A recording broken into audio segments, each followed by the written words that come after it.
Welcome to the Banker Lamp. Please enjoy the video. You'll begin by preparing both devices. Check that Bluetooth and Wi-Fi are on and Quick Share or AirDrop where labeled is enabled. Once done, choose contacts only to limit recipients or everyone to accept any nearby device. Make sure both devices are unlocked and awake. That's required for discovery. You do this now so the sharing handshake can start immediately. If you see a device name, tap it. This initiates the transfer and moves you to the next step.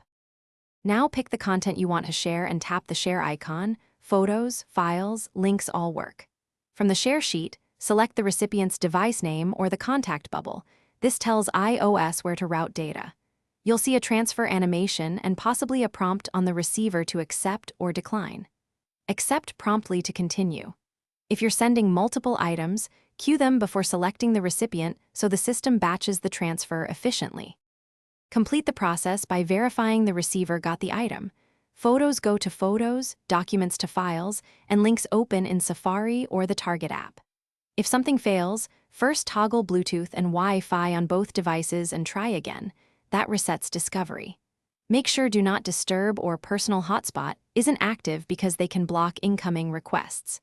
If problems persist, restart both phones and retry. Often a quick reboot clears lingering connections. Thanks for watching. If this was helpful, leave a like and consider subscribing. See you next time.